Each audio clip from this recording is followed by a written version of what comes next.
Apa khabar semua? Anda pernah pergi ke kawasan pantai dan melalui kawasan-kawasan perkampungan nelayan? Di situ terdapat bot-bot kecil yang tersusun elok dan mempunyai air yang tenang. Manakala, di satu sudut pula terdapat sebuah bot yang terumbang-ambing di tengah-tengah laut. Kenapa perkara ini berlaku? Mari kita kaji tentang perkara ini dalam topik kita, pembelauan gelombang. Pembelauan gelombang ialah suatu fenomena penyebaran gelombang apabila ia bergerak menerusi celah sempit atau menempuh halangan kecil. Terdapat dua jenis corak berbeza dalam pembelauan disebabkan oleh saiz celah dan halangan. Apabila saiz celah A lebih kecil, maka kesan pembelauan lebih jelas. Apabila saiz celah A lebih besar, maka kesan pembelauan kurang jelas. Halangan yang kecil menghasilkan kesan pembelauan yang lebih jelas. Manakala halangan yang besar menghasilkan kesan pembelauan yang kurang jelas. Mengapa corak pembelauan gelombang berbeza-beza? Ini kerana pembelauan gelombang mempunyai ciri-ciri yang tertentu.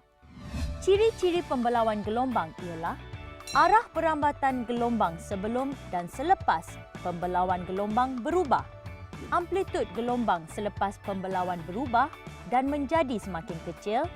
Seterusnya, tenaga juga menjadi kurang. Bentuk gelombang berubah mengikut saiz lebar celah atau halangan.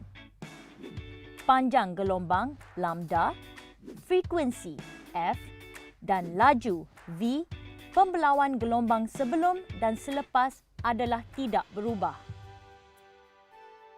Formula yang digunakan untuk mengira gelombang ialah V sama dengan F darab lambda, di mana V ialah laju gelombang, unit SI-nya meter sesaat.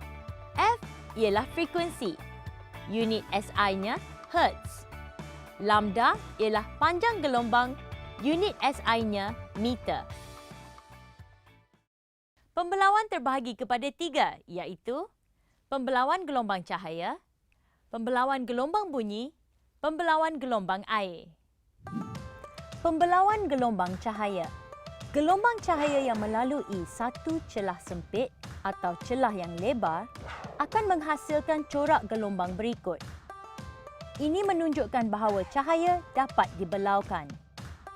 Perhatikan corak gelombang daripada sumber cahaya pancaran laser. Anda boleh melihat corak yang terhasil apabila melalui celah yang sempit. Pembelauan gelombang bunyi. Pelajar dapat mendengar bunyi radio di belakang dinding walaupun tidak dapat dilihat. Ini menunjukkan gelombang bunyi dibelaukan. Bunyi boleh tersebar melalui ruang dan halangan. Apabila ada halangan, maka bunyi akan dapat didengar dengan nyaring. Jika frekuensi tinggi, panjang gelombang adalah rendah, maka pembelauan kurang jelas. Apabila ada ruang udara, maka bunyi dari sebalik dinding akan kedengaran. Iaitu apabila frekuensi rendah, panjang gelombang adalah tinggi, maka pembelauan jelas. Pembelauan gelombang air biasa dilihat di kawasan pelabuhan dan teluk di tepian pantai yang tenang dan selamat.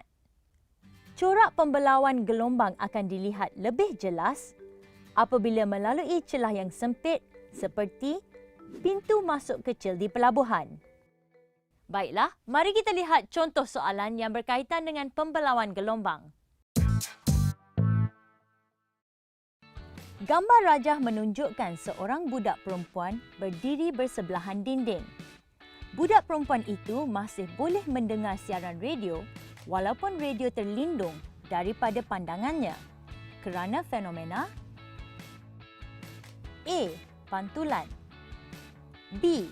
Pembelauan, C. Pembiasan, D. Interference. Jawapan B. Rajah menunjukkan suatu gelombang air merambat dari kawasan P ke kawasan Q melalui satu tembok penahan yang mempunyai satu celahan. Tujuan celahan itu adalah A. Untuk menghalang tembok penahan daripada runtuh. B. Mengurangkan kedalaman air di kawasan Q. C. Untuk menyebarkan gelombang di kawasan Q. D. Menghalang air daripada melimpah. Jawapan C. Mudah bukan soalan berkaitan pembelauan gelombang jika kita faham konsep? Seterusnya kita cuba jawab soalan struktur pula. Lukiskan corak muka gelombang bagi menunjukkan kesan pembelauan gelombang. Rajah 1. Celahan luas maka kesan pembelauan adalah kurang. Rajah 2. Celahan sempit, kesan pembelauan ialah melengkung dan lebih jelas. Rajah menunjukkan 4 keping logam yang disusun dalam sebuah tangki riak untuk membentukkan celahan dengan saiz 5 cm dan 1 cm masing-masing. Dua gelombang P dan Q dengan panjang gelombang 8 cm dan 2 cm akan ditujukan kepada dua celahan itu. A.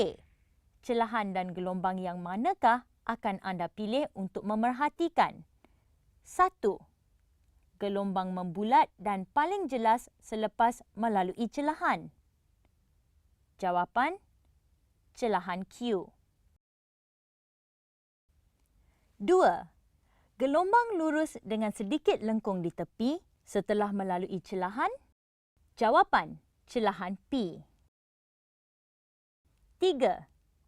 Beri penjelasan anda untuk pemerhatian di bahagian 1. Jawapan, celahan Q mempunyai gelombang membulat kerana saiz celahan yang lebih kecil dan ini menghasilkan kesan pembelauan lebih jelas. B. Untuk menghasilkan gelombang P, motor pada penggetar diputarkan dengan kadar 10 kali sesaat. 1. Hitungkan halaju gelombang P. Kita tahu frekuensi adalah 10 Hz.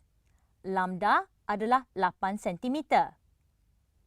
Dengan menggunakan formula V sama dengan F lambda, maka V sama dengan 10 darab 8.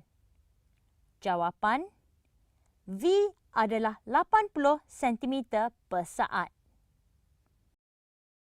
2. Seterusnya, tentukan frekuensi gelombang Q. Jawapan, frekuensi ialah 10 Hz kerana diletakkan dalam tangki riak yang sama dan penggetar yang sama. Baiklah, kita cuba pula menjawab soalan kertas 2 di bahagian C. Terangkan kesesuaian lokasi dan ciri-ciri benteng penghalang ombak dan tentukan reka bentuk yang paling sesuai untuk melabuhkan bot-bot dengan selamat. Mari kita lihat gambar rajah bagi reka bentuk berikut. Kalau lokasi di teluk, gelombang adalah lebih tenang. Bahan binaan benteng konkrit adalah lebih kuat. Benteng mestilah tinggi untuk mengelak ombak serta gelombang yang tinggi. Lebih kecil saiz celah, lebih kecil tenaga gelombang. Saya memilih reka bentuk P kerana terletak di teluk, bahan binaannya konkrit, bentengnya tinggi dan mempunyai saiz celah yang kecil. Semua contoh soalan yang biasa ditanya bagi pembelauan gelombang telah kita bincangkan. Jangan lupa tingkatkan kefahaman anda dengan membuat latihan dan ulang kaji. Semoga berjumpa lagi di lain sesi. Salam dari saya, Nadia.